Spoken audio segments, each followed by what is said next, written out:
నీళ్లు తరలిపోతున్నాయి. కళ్ళప్పగించి చూస్తున్న రేవంత్ సర్కార్ నేడు ఏపీకి 3 టీఎంసీల నీరు విడుదల, కేఆర్ఎంబీకి అప్పజెప్పలేదంటూ కహానీలు, అసెంబ్లీలో తూతు మంత్రంగా తీర్మానం. తాగునీళ్ల కోసం కేఆర్ఎంబీకి లేఖ రాయాలని కొద్ది రోజుల క్రితమే అధికారులకు సీఎం ఆదేశాలు. అయినా ప్రాజెక్టును అప్పజెప్పలేదని వితండవాదం. మనం మొదటి నుంచి చెప్తున్నాం, ఈ కాంగ్రెస్ ప్రభుత్వం అధికారంలోకి వచ్చిన తర్వాత ఈ కృష్ణా బేసిన్లో ఉన్న ప్రాజెక్టులన్నిటినీ కేఆర్ఎంబీ, కృష్ణా రివర్ మేనేజ్మెంట్ బోర్డుకు అప్పగించింది అని మనం మొదటి నుంచి చెప్తున్నాం.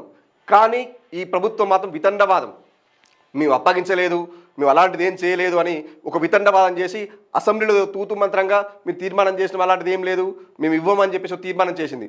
కానీ మనం మొదటి నుంచి చెప్పిందే నిజమైంది. ఎందుకు అంటే ఇదే సాక్ష్యం. ఈరోజు ఏపీ రాష్ట్రానికి 3 టీఎంసీల నీళ్ళని ఆ ప్రభుత్వం తీసుకుపోతుంది.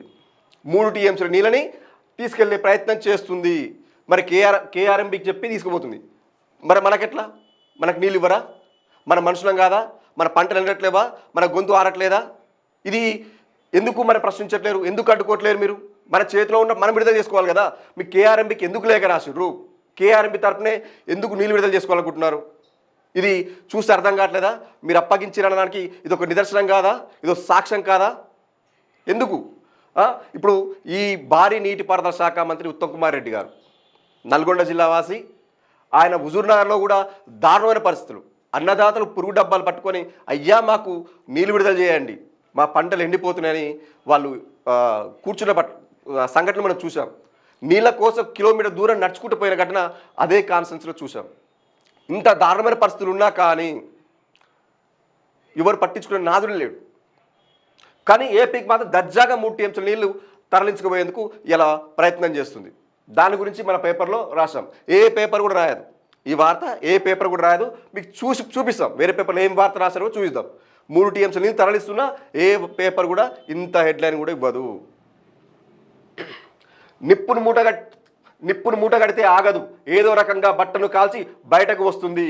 అలాగే మన రాష్ట్ర సర్కార్ చేస్తున్న తప్పులు కూడా బయటపడుతున్నాయి. దాచేయాలని ఎంత ప్రయత్నించినా, అసెంబ్లీలో ఆన్ రికార్డ్ చెప్పినా, తీర్మానాల పేరుతో తిమ్మిని బమ్మిని చేయాలని చూసినా ఏవీ సఫలీకృతం కాలేదు. ప్రాజెక్టులను బోర్డుకు అప్పజెప్పారనే నగ్న సత్యం బట్టబయలైంది. సాగర్లోని నీళ్లను ఏపీ సర్కార్ దర్జాగా అదే కేఆర్ఎంబీ అధికారుల సమక్షంలో పట్టుకుపోయేందుకు సిద్ధమైంది. మన సర్కార్ మాత్రం ఇప్పటికీ రాష్ట్ర ప్రజల కళ్ళకు గంతలు కట్టే పనిలో బిజీగా ఉంది. నిజం చెప్పడం లేదు. ఎందుకు అంటే మా మీద తప్పులు వస్తాయి కాబట్టి ఇప్పుడు మనం అప్పగించడం చెప్తే ఏమైంది? ప్రజలను తిరగబడతారు. అట్లెట్లు అప్పగించినావు అని చెప్పేసి తిరగబడతారు. అట్లా చెప్పకుండా గంతలు కట్టే ప్రయత్నం చేసి ప్రజలకి ఒక మభ్యపెట్టి మాయ చేసే ప్రయత్నం చేస్తుంది ఈ కాంగ్రెస్ ప్రభుత్వం. అక్కడ ఏపీ సర్కార్ మన కాంచి నీళ్ళు తరలించుకోబోతున్నా, అక్రమంగా దోచుకోబోతున్నా అవి మాత్రం కళ్ళప్పగించి చూస్తుంది. ఎట్లా తీసుకో మంచిగా తీసుకో అని చెప్తుంది తప్ప, అరే ఎందుకు తీసుకోబోతురు, మా ప్రజలు లేరా, మా పంటలు లేవా అని అడ్డుకునే ప్రయత్నం చేయడం లేదు. ఇక్కడికి నీళ్ళు ఇప్పించే ప్రయత్నం కూడా చేయట్లేదు. ఇది